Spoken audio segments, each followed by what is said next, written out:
Today we shall study about friction on a bank road. मतलब कि अगर वो कोई फ्लाईओवर है या कोई सर्कुलर रोड कम इंक्लाइन प्लेन है तो वहाँ पर बैंक रोड पर जो है कार का स्पीड कितना होना चाहिए जिससे कि कार का जो टायर है कम घिसे। तो with friction and without friction कितना वेग होना चाहिए वही आज हम निकालेंगे।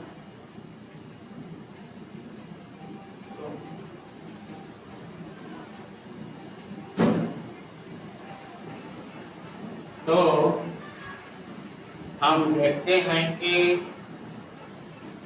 जो फिगर दिखाया गया है बैंक रोड में कि कार जो है उसका वेट नीचे की ओर है और उसका कंपाउंड और सर्कुलर फोर्स जो है वो हॉरिजॉन्टल है और जो नॉर्मल फोर्स है एन दिखाया गया है। फ्रिक्शन फोर्स जो है इंक्लाइन प्लेन के पैरेलल अलोंग है उसका कंपोनेंट एफ साइन थीटा है और फ्रिक्शन फोर्स का component horizontally F cos theta है। इस तरह नॉर्मल जो फोर्स है एन सरफेस पर जो है उसका एन कॉस थीटा है वर्टिकल और हॉरिजॉन्टल एन साइन थीटा है, जैसा कि फिगर में हमने दिखाया है। अब इस फिगर के अनुसार हम जो वर्टिकल फोर्स है और हॉरिजॉन्टल फोर्स है उसको हम इक्वेट करते हैं। तो यहाँ पर एन कॉस थीटा बराबर M G plus F sine theta जैसा कि फिगर में दिखाया गया है। एन कॉस थीटा बराबर M G plus F sine theta.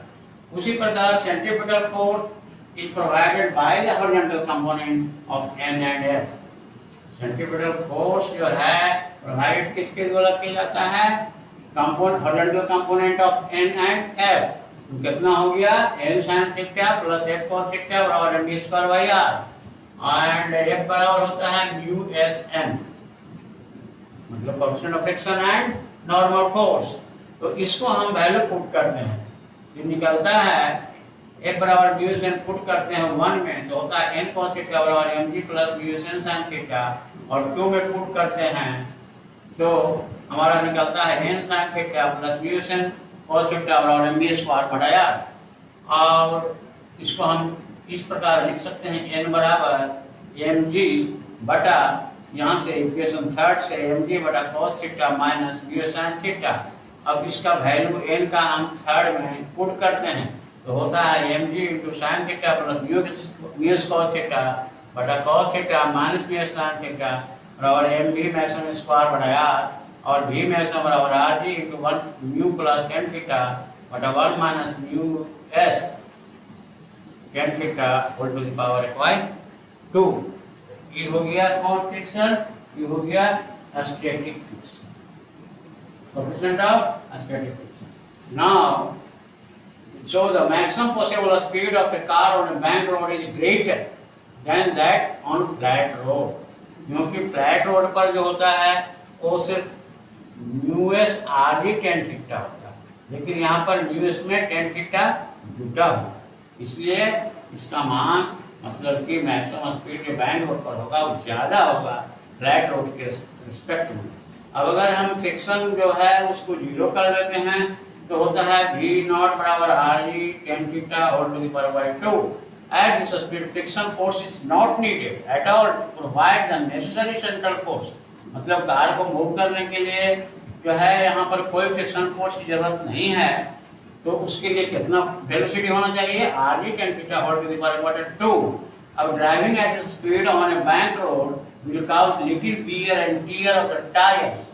कहने का मतलब है इस स्पीड पर अगर हम कार को फ्लाईओवर पर हम स्लाइड करवाएंगे तो कम से कम फ्रिक्शन होगा, हमारा टायर कम से कम घिसेगा।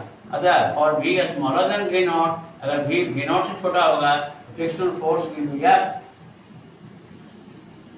The slope and a car can be part only if, मतलब फ्रिक्शन को बढ़ाना है तो v का मान छोटा होना चाहिए v नॉट से, क्योंकि v नॉट पर तो कोई फ्रिक्शन नहीं लग रहा है। अब v जैसे छोटा होगा v नॉट से, the friction force will be at the slope and a car can be parked only if tan theta smaller than or equal to mu s। तो tan थीटा का मान जो है वो कोएफिशिएंट ऑफ स्टैटिक फ्रिक्शन के समतुल्य हो या उसे म्यू एस से छोटा होगा, तभी कार जो है मतलब कि पार कर सकता है, मतलब धीरे धीरे वो स्लाइड कर सकता है।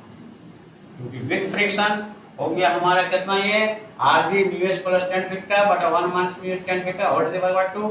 अब विदाउट फ्रिक्शन हो गया स्पीड हमारा v नॉट बराबर R G tan theta whole to the power 1/2। इस पर जो है अगर कार चलेगा तो विदाउट फ्रिक्शन होगा, इस पर विथ फ्रिक्शन होगा, और कार पार करने के लिए जरूरी है कि कुछ फ्रिक्शन हो, इसलिए v नॉट से v का मान कम होना चाहिए। इसके लिए जरूरी है कि tan theta smaller than equal to mu S हो, तब जो है हमारा कार धीरे धीरे स्लोप की मतलब पार्किंग करेगा स्लोप पर।